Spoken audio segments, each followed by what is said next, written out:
For quite a while, I felt that the discourse on design leadership is somewhat dominated by a small group of individuals, typically men, typically white. With this series, I aim to elevate new voices to take stage in the discussion on design leadership. I can promise you there is going to be a lot new to learn. Design Voices Elevated is a short video series curated by me, Jarroussé. In this episode, we are in London meeting Bethany Jarroussié. Hello, welcome everyone. I'm Jarroussé, and today I'm with Bethany. Welcome, Bethany. Thank you. Bethany is a design leader, and today she's gonna share with us her journey into where she is today. So tell us a bit your background. Where are you coming from? What's your story? Okay. I'll try not to go back too far. I started in design in the mid-90s. I left school with no qualifications, but I've always been a maker. I come from a family of craftspeople. My parents are shoemakers, so I've always enjoyed making things. In the mid-90s, a friend of mine was teaching a HTML class at an internet cafe. I went along to give her some moral support and ended up learning how to code HTML. And there was a job going at the internet cafe for a web designer to build websites for clients, local businesses. And after a 6-week evening class, I went along and asked them to give me the job. I've no idea why they gave it to me, but I think at the time there weren't very many people that knew HTML, and I was only slightly more qualified than everyone else, but it was good enough. So I had a job as a web designer, and back then a web designer did a bit of everything. So we did the graphic design, we did the front-end development, we worked with the clients to spec out the requirements. It was really basic stuff, but I learned how to work with clients. I became an account manager, and I was also designing websites. I really enjoyed the creative process, but I didn't really have any credentials. I was sort of learning on the job. After a few years there, I moved on to working at a software house where we were building social media platforms. We called them online communities at the time. And I was a front-end developer for a little while. Then I became an account manager working with our clients. And part of my job was to specify the developments that we would be delivering on behalf of our clients, which meant drawing diagrams of interfaces and effectively wireframes, although we didn't really call them that at the time. We did them in PowerPoint. I'm ashamed to admit it was really basic. But we spent some time, I spent quite some time sort of working through these specification documents, working with clients, understanding their requirements and sort of mapping out how we were going to build these pieces of software. And after a few years, I was approached by an ex-client who asked me if I wanted to join a company that he was working for as an information architect. I didn't really know what that was, but he assured me that I was already doing a lot of what was required. So I went and read some books on the weekend and realised that, you know, boxes and arrows on a screen was pretty much within my realm of capability. So I joined this company. It was a small agency that specialised in financial services, and we were working in digital transformation for banks and insurance companies who were going through their first wave of digitisation. It was a really interesting time. I was working in big IT departments. I was primarily a consultant going in and actually working, problem solving with the IT and business teams and trying to figure out how to make these things work, bringing the information architecture and the sort of mapping out of interfaces into that. I was also bringing teams in to support me, because as you start to go into an organisation and they see the power of doing this, they want more of it. So I started to build out teams around me. But what was really interesting at that time is I could name a number of clients who had spent many millions of pounds on these new systems and then were realising that people just weren't using them, or they weren't using them in the way that they were expected to. And there was a lot of conversation about how do we incentivise people, how do we disincentivise people from using paper, do we sort of punish them for doing it the wrong way? And then we started to talk about how about we make it so that the digital service is so attractive and so easy to use that it's a no-brainer and that they want to do it. And so then we started talking about how can we improve adoption through involving users in our work, testing our ideas with them, optimizing through customer research. And I kind of saw user experience as a thing that we now called ourselves really start to take off. So I was at this point, I'd grown the teams that I'd been bringing into customers to the point where I think I was responsible for more than half of the company's income. So I'd been given a partnership in the company. So that was an interesting point where I went from being an individual contributor to a team leader to a business owner, which was quite a big deal for me. But I had always had a bit of a clash with our creative director, who always valued the shiny more than the process. And there was always these conversations around, I'll do the creative and then the UX team can reverse engineer and do some stuff to back it up. Which as a kind of somebody who appreciates the process was so grating that you would have to justify what somebody had already decided was the right thing to do. And as I saw clients buying the process and getting excited about it, myself and one of the other partners decided that we wanted to set up a company that was selling the process, not the output. So we separated off in 2010. I set up my own consultancy with this guy. Good for you. Thank you. It was creative differences, genuinely. Yeah. So I became a business owner. I founded my own agency, and we set out and created our own client list, which was incredibly hard. I had no idea how hard it would be not to poach the clients from my old agency, but we did it, and I'm very proud of that. And did that for a few years, built up some great clients. And then in 2015, I took some time out to have my kids. Unfortunately, I hadn't got the company to a point where it could sort of run itself without me, and I needed time out.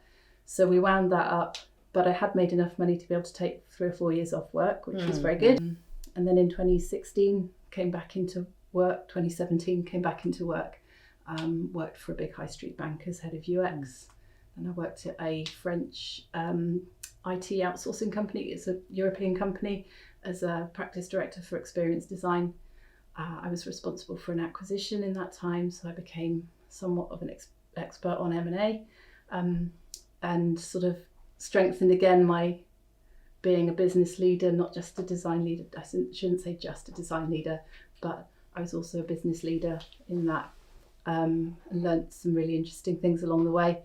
And then 2 years ago, I left that company to join a large global multinational, very complex organisation in the midst of huge amounts of transformation and change, learning new things every day. And actually, to top it all off, I've just been given a role in product. So I'm taking another leap into a space where I'm going to learn lots of new stuff very quickly. I hope I'm going to need to, and to see how much I can bring from my design background into product management, product strategy, which is going to be an interesting new chapter, hopefully. Wow, this is incredible. It's an incredible journey that you've been through. And I'm thinking that, throughout all these years and these experiences, the object of your design has changed quite significantly, right? So you start from, products, websites, digital products, but you also started designing parts of the business.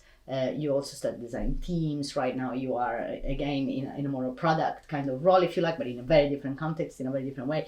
So how does your design skills and mindset help you doing that throughout, this entire career?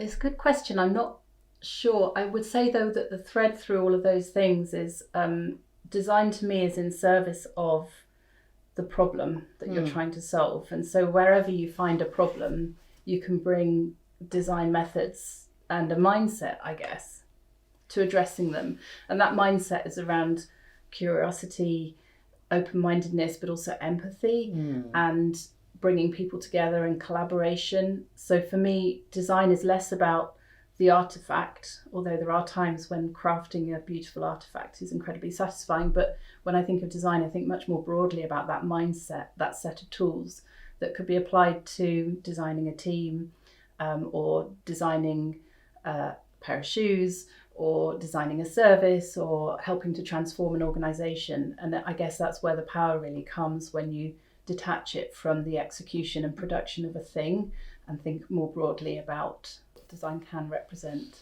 So you could argue that the output is not very important, but maybe the outcome is. Yeah. And what do you think is the outcome of your design work today or in the last, period of your career? It depends. On good days, I'll tell you that I've helped change the world. Other days, it feels like it's so incremental, and particularly because a lot of the places I've been in very large, complex organisations where it's sometimes really hard to see the impact, actually, because it's so marginal. One of the things my team members tell me is that creating clarity and alignment is something that they value in me, and so as a design leader, I see myself more as an enabler. Like, my job is to create the environment where designers do brilliant work. It's been a long time since I actually designed a thing. And there are times when I miss it because there's something nicer to be able to point to at the end of the day and say, I did that.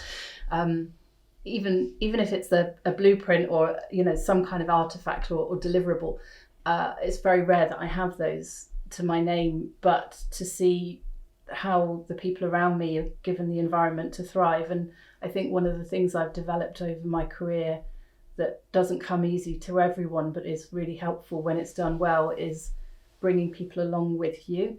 So influencing stakeholders, but also coming back to empathy and understanding what problems other people are trying to solve, what pressures they're facing, and being able to articulate how we can help each other often creates the environment where the designers who love to do the design are able to do that. So somewhat removed, I can take some credit for that by hopefully removing some of the obstacles and just creating space for designers to do brilliant work. At one point you said, I was a design leader, but I was also a business leader. In my understanding, a design leader is a business leader. Do you agree with that perspective? I think a design leader can be a business leader. I don't think they always follow, though. So I work with brilliant designers who can be brilliant leaders of other designers. But unless you're able to connect what you're doing with the business and articulate that in a compelling way, you struggle to have impact outside of your realm. And I see stories in the news and with people I know where people are being cut back, teams are being cut back, and often it's not their fault at all, but there are times when one wonders whether they've not been able to articulate how what they do connects to the broader organisation, which makes it easy for people to see it as a luxury or something that can be done without. And oftentimes it's absolutely not the case, but how can you elevate your conversation such that you're relevant to the people who are making these decisions on behalf of a business? So some design leaders are brilliant business leaders, but not all of them, I find, because they aren't always able to connect to that broader context effectively. I feel this is a very sensitive topic because there has been a lot of conversation online, on social media, on is it actually designers' responsibility to prove the value of design, and is on the other side, is the other side, so the business side, open enough or interested enough to actually even hear it? Because we have a lot of times we hear stories of designers really trying to kill themselves in proving the value, finding the right metrics, and then really doing two jobs in the meanwhile to try and actually and then really in a lot of occasions not really achieving much. So it's a very sensitive... It is, and I would agree with that, because I don't think it should be the job of every designer to do that. I think actually having to justify our existence is so exhausting, and I hear this from my team often daily. We're just so exhausted of trying to justify why we're here. But that's why I would argue you need business leaders who get design or have an appreciation to make that translation. I don't think it should be on every practitioner. Nice. You need people who can create the space, as I said earlier, for them to just get on and do brilliant work without having to go through that emotional labour every single time. And that's why I consider myself to be a business leader who has a design background, because you don't need to convince me, but I'm going to go out there into the executive world and make the case.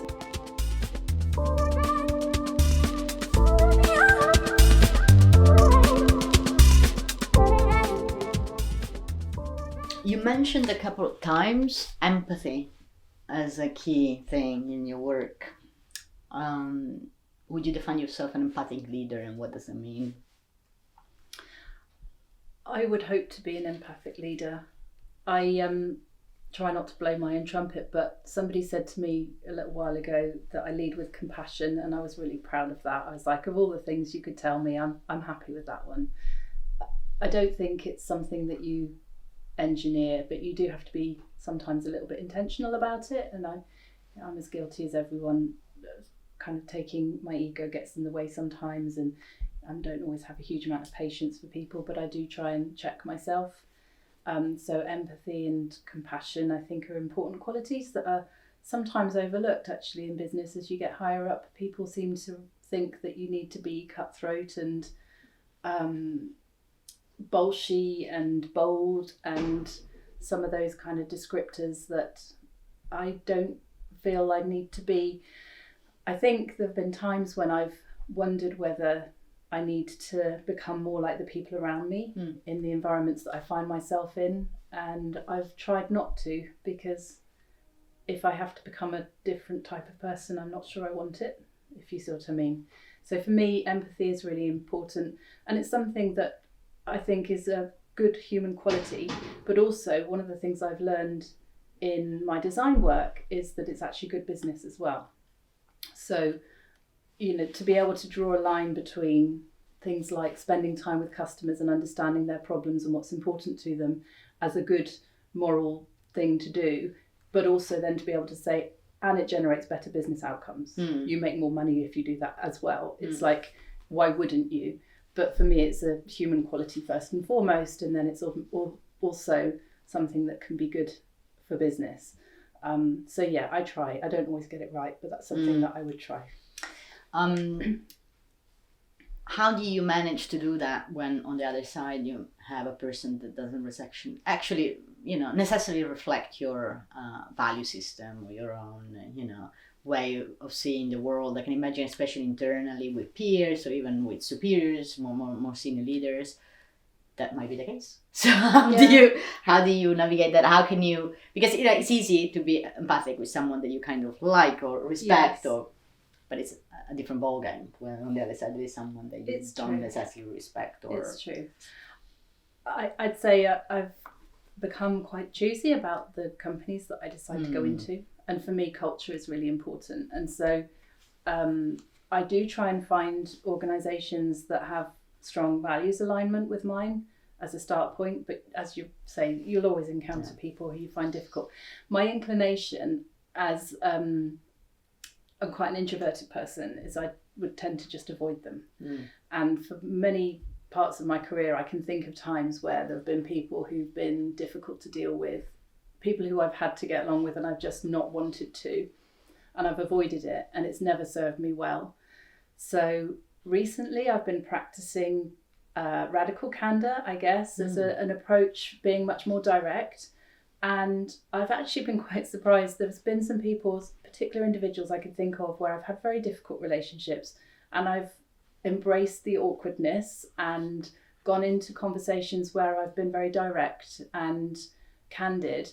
And I've a couple of times been really surprised that I've been able to build some kind of alignment, understanding, compromise, and at times actually built sort of relationships with those people. So my inclination in the past has always been just to avoid them. You go with the people that are nice. Yeah, it's easy stay in your bubble. Right? And particularly in a design team, in a big organisation, you can feel like you're in a little bit of a bubble of people who all have similar values and like to work in a similar way.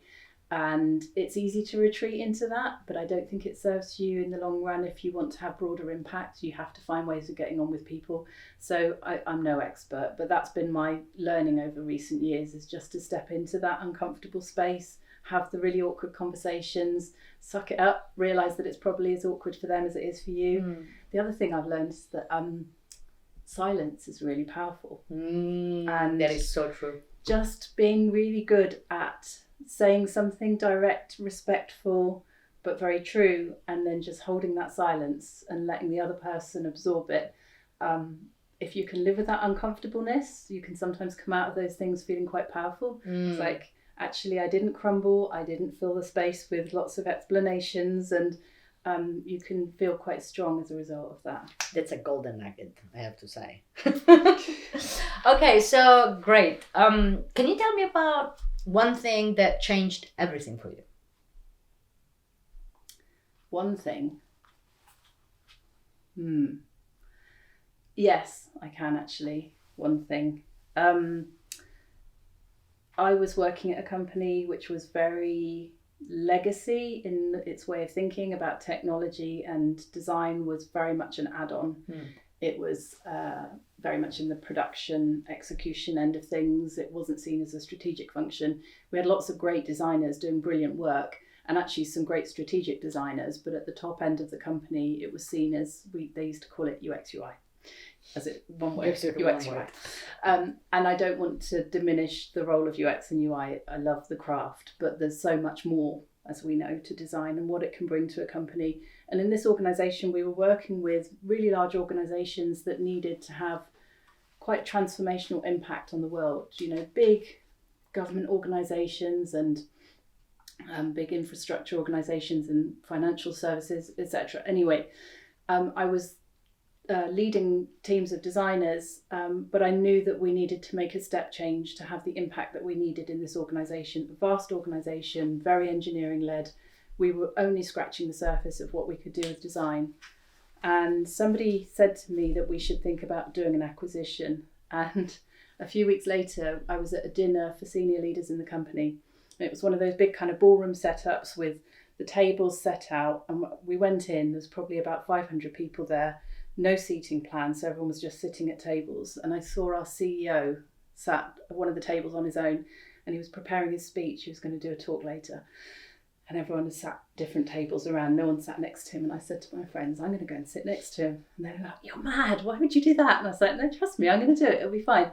And I sat down next to him and struck up a conversation. And I remember, he won't mind me saying this because he's retired now, but he kept saying to me that he was going to have to leave after the next course. And I think he was sort of making sure that he had an escape. But starting at the starter, I was like, so let me tell you about what I've been doing in this part of the organisation that he barely even knew about. And then I started talking to him about how powerful it could be if we built this strategic design capability. I talked to him about how long it would take us to do it organically, and then I sowed the seed of an acquisition. And by dessert, he had his car waiting for him outside, and he kept saying, I do need to go soon, but just tell me a little bit more. By dessert, he was like, okay, I think you could be onto something. And I had a meeting with him the following week. So then through the course of the next 6 months, I built a case for an acquisition. I went to our M&A committee in Paris, got the funding. And through that whole process we did the due diligence, I found the target company off market, which apparently is a thing, no broker involved. So I approached the founders directly, asked them, could we buy you? You know, how do you even broach a subject like that? It's like, want to be bought? Popped the question and worked with the founders of the company through this whole process. But what was really interesting was we were trying to value this company in terms of what it could bring to the parent organisation of strategic impact. And so having to get these M&A experts who were used to valuing companies based on intellectual property, things that they'd built, versus this is the capability that will transform our company. A company of many thousands, this is a team of 40 people. How do you quantify what that is worth to them? It was a really interesting process, and we managed to land the deal in the end. I learned so much. I became an M&A expert overnight. But the moment was walking into that ballroom, seeing the CEO sat on his own and nobody else sitting anywhere near him, and thinking, he's just a bloke. And why not? People. He's got as much reason to listen to what I've got to say for the next hour and a half as anyone else in the room. And you know, probably a few years prior to that, I wouldn't have been the person to step into that space. But for some reason on that day, it seemed like the right thing to do. And I was really glad that I did. I love this story. First, because you are crafting your own opportunities and just going for it and trying, which I think is a great, example for everyone listening to this.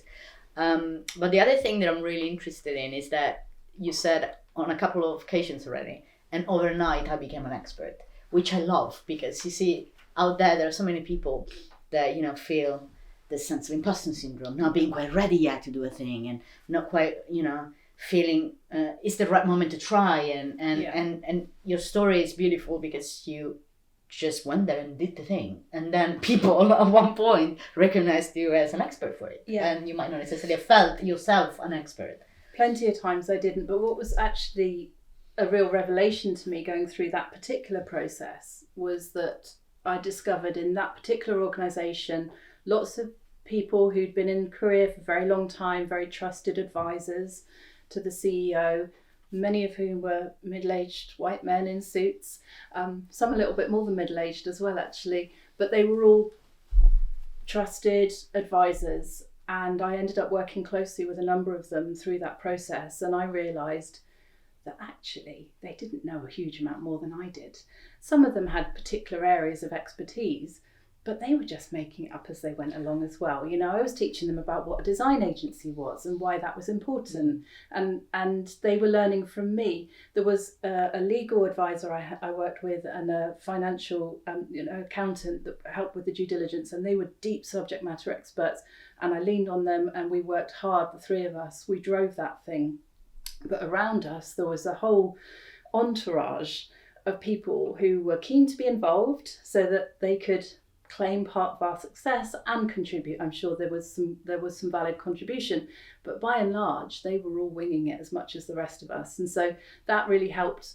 We all get imposter syndrome from time to time, but when you realise that those people who present themselves as experts, sometimes, not always, there are people that have genuine expertise, but a lot of times there are people who are fronting it as well. And it's quite nice to notice that. Nice. Do you have any regrets? There's one, and sometimes I get asked when I'm meeting with people at the beginning of their careers, you get that question, one piece of advice. One thing that I've learned, and I do regret, I left a job very early in my career on bad terms. And I regret that because firstly, I was sort of tempted out to a better job, and I was put under a lot of pressure not to serve out my notice period. And now if somebody did that to me, I would feel very hurt and upset and let down. So it wasn't the right thing to do. I allowed myself to be pressured into doing something that didn't sit right with me at the time. But the other reason is that I've realised that throughout my entire career, I've leaned on my network, and I've had help from the most unlikely sources. I nurture my network in a way that I feed into it. I try and give to the people around me, but in doing so, I know that when I need help, I have people around me who I can lean on in return. And so it's not a transactional thing. I don't do it just so that I can call in the favour later, but I find that recognising the importance of the people that you connect with through your path through life is really incredibly important. And some of the opportunities that have been real game changers for me have come from people who I thought, my goodness, I'm not even sure why you remember me, but these things come back. And so really focusing on building a strong network, investing in it, nurturing it, and not leaving any job on bad terms. We work in a small industry, these things go around. I'm sure people have, early in their careers done things they regret. That's one of the things I regret. I want to go back now to, at one point you mentioned how design was really, how you strategically position yourself in roles that allowed organizational transformation to happen. And I would like to understand from you, how can design support a shift from an organizational perspective in terms of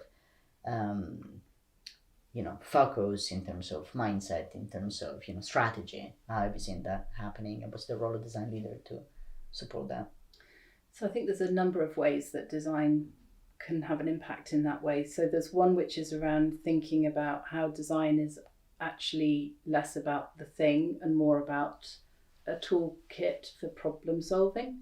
And if you think about problems existing in all different shapes and forms in an organisation, and again, when we were doing the acquisition, one of the things that we started to try and quantify was how having strong strategic design thinking could help the organisation transform by bringing new practices, new mindsets, and helping us think about problems in a different way.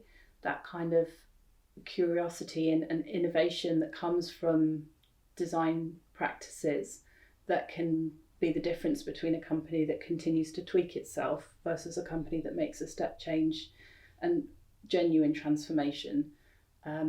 But so there's this kind of, if you can get design elevated to the point where it's pointed at the big, really gnarly problems, the existential problems that a company might be facing, it's hugely powerful. There aren't many organisations that are yet ready to point design thinking, for example, at company strategy. But those that do, I think it's a really exciting place. But even at a more modest level, when you think about the kind of practices that we've been doing for many years in design teams of collaboration, of co-creation, of going out and researching in the field and understanding how things actually happen and what the real problems are, those things can help all sorts of types of teams within an organisation, not just the ones that are creating new products and services. So, I've had design teams working with HR teams to look at how do we have a better candidate onboarding experience, and how do we get our finance teams working better using design thinking techniques. And when you look at the rise of agility in organisations and some of those kind of blameless postmortems and retros and those kind of ceremonies that come from agile practices and design practices, I think they can be translated into all sorts of parts of the organisation, whether you're actually creating a new thing or not. And that's where it gets quite fun, I think. I know that you are a big advocate for social mobility. Can you tell me a little bit more about that? Why is that important to you? So I didn't have a particularly traditional upbringing. I didn't have a formal education. I was homeschooled for a lot of my early life. I was in a large family, we moved around a lot, and I didn't go to university. I didn't really go to college. For me, going to university just didn't really feel like an option. It wasn't something that people from my background did. I'm one of 7 children. My youngest sister did go to university, and I was really proud of her for doing that, but she was the first person in our family, and I was able to support her through that because I was working by the time she got to that age. I regret that I never had the opportunity to go to university, but at the same time, I feel like I've got some other sort of hard-won experiences and qualities. And also, I started my career really young. So when I was of an age where I should have been graduating, I was actually hiring people out of the degree shows to come and work in my team. So at that point, I felt like I hadn't really missed out. I do think that there's something from education that people should be able to enjoy and have that opportunity to experience, and the fact that I wasn't, I'd like to think that we can kind of create that equality of opportunity all around. However, I do still think that there's sometimes still a bias towards people who have come into work through traditional route of school, A-levels, university, etc. And there are plenty of people who have great qualities and potential that can come through other paths. So when we talk about our graduate programme, for example, which is very important and very valuable, I also like to talk about apprenticeships and internships, and how do we bring people in who have skills from other parts of life that we can build on and help develop people to their fullest potential. So social mobility for me is really important. I think also when you come from a background which doesn't have the same kind of opportunity and privilege, it can make you feel disadvantaged. It can hold you back in many ways. And I've spent many years personally unpicking some of that stuff. We talk about imposter syndrome, but also this need to blend the kind of emotional burden of hiding where you come from and not being true to yourself, which I know a lot of people experience who have all sorts of different backgrounds, but certainly the social aspect is one that's often overlooked, and I'm glad that people are talking about it more. And I'm seeing more and more people in very senior positions who are speaking openly about backgrounds which haven't had the traditional advantages. And I think that should be celebrated. We should normalise it more. Okay, I have one last question. There is about the future. What do you think must happen now? So for design, I think it's important that it becomes much more integrated into the organisations that it serves. I think design has needed to specialise, and the discipline of design, that depth has been built, but there are times when it feels like design is operating in a bubble and it's a safe place to retreat to. As I've described, sometimes it's nice to do that, but for design really to have the transformational impact that it can do, and I think it ought to, it's about how do we sort of spread this beautiful thing that we've got and make it everyone's rather than ours. Some wise person once said that you create power by giving it away, and I think it's time for design to do that, and we need to be generous with how we coach and share the tools and the skills that we have. And yes, craft and specialism is incredibly important. We need to find a way of preserving that, but we also need to find a way of giving it away and making sure that anyone can use these tools in a way that they can apply to whatever problems they're facing wherever they are in an organisation. And so that's for me the next step, the next evolution of design, particularly in an enterprise. I think it's a bit of a tricky one because, once everyone designs, then who is designing really? So how do you go around that? I remember, when design thinking became a commercial thing. Yeah. And everyone needed to do design thinking, and then effectively you started seeing a lot of really bad design emerging because it's somewhat a practice that you need to Yeah, I know, it's a tension, isn't it? And at the moment in some of the teams I'm in, we're training product managers in human centricity and design thinking, and there's a bit of me that goes, ooh, because they're going to start doing it really badly. Yes, I get that. I think we need to find a way of preserving the depth of the craft and the rigour, and knowing that there are people who need to be there to do certain things really, really well. But finding a balance between that and being protective of what we've got. We need to find ways of giving enough of it away so that the practices, the mindset, the approaches can be deployed in the service of these great outcomes.